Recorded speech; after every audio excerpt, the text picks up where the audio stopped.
The American people deserve to know answers, and they certainly don't deserve false answers. Had I been president at the time and I found that you did not read the cables from Benghazi, you did not read the cables from Ambassador Stevens, I would have relieved you of your post. And when you said, what difference at this point does it make? I'll tell you what difference it makes. It makes a difference when Americans think they were misled. During your tenure, you've steered us through economic crisis in Europe, changing relations with Asia, regime change in the Arab world, a momentous transition in Libya. You are a hero to many, especially women, and you seem to bring out these deep aspirations. I salute you, and I look ahead to 2016. From Paul. We noticed an interesting pattern at today's House and Senate hearings. Democrats are gushing over Hillary Clinton. Republicans tossing hard questions, not mincing any words. One of the Republicans who was most critical of the Secretary of State, Senator Rand Paul of Kentucky. He's joining us now live from Capitol Hill. Senator, thanks very much for coming in. Thank you. Surprise, surprise, Republicans and Democrats had different viewpoints on this. No, I'm not surprised, but I was surprised a little bit about how tough you were, not just a little bit. One of the lines jumped out at me specifically, and I'll read it to you. He said, I think that ultimately, with you leaving, you accept the culpability. Then you said, for the worst tragedy since 9/11, and I really mean that. What do you mean, the worst tragedy since 9/11? I think the worst diplomatic and security and intelligence tragedy, excluding the wars, of course. But I think it was really a judgment failure on her part, and she's in charge of the State Department. I think this problem's not over. I think in Libya, the Defense Department should be in charge of security. I think a military commander should be in charge. And this is not the same as the embassy in Paris or the embassy in Vienna. This is a war zone, and I think it was a mistaken judgment on her part. And it was also a mistaken judgment on her part not to read the pleas for help, the pleas for more security, and then to have the State Department turn down this security.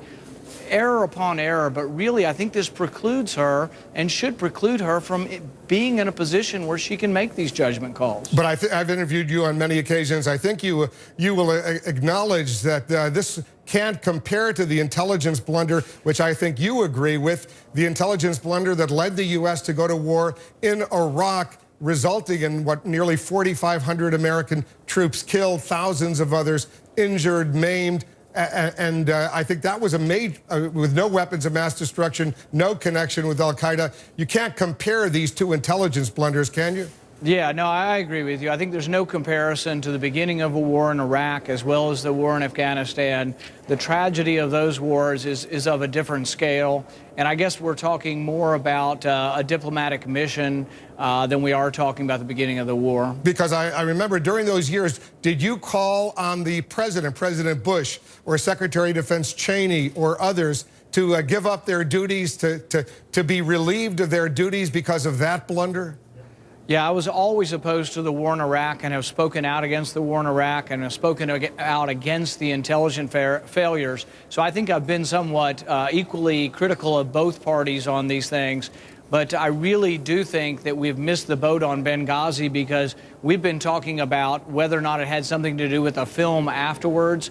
My complaint has always been about, in the year in advance of these attacks, why wasn't there significant security provided, and why were the repeated requests for more security turned down? And I think those were serious judgment errors on Secretary Clinton, and I think on her part, and I think she really has to accept responsibility, and I'm glad she has. She had a very tough exchange with your colleague from Wisconsin, Senator Johnson. I'm going to play her reaction to what he was asking her about what was going on. Listen to this.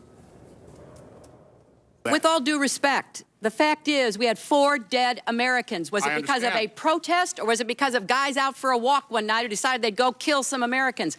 What difference at this point does it make? It is our job to figure out what happened and do everything we can to prevent it from ever happening again, Senator.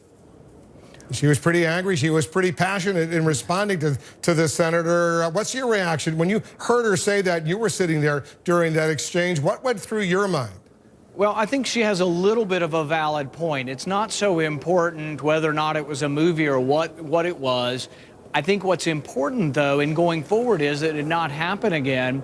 And I think the review board still doesn't get it. I think that we need to have a military commander. We need the Department of Defense in charge of security for embassies in a war zone.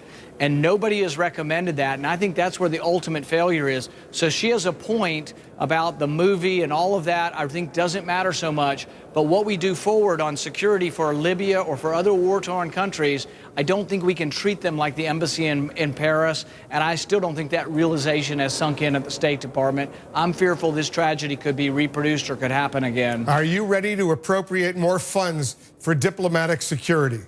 Yeah, and in fact, in my budget, I do propose more funds, $55 billion increase in the baseline for the military. Included among that is more money for Marines that are regarding embassy security, and I would expand their role, particularly in war-torn countries, from not just protecting documents. I would expand their role to actually be protecting embassy staff and the ambassador. Senator Paul, thanks very much for coming in. Thank you.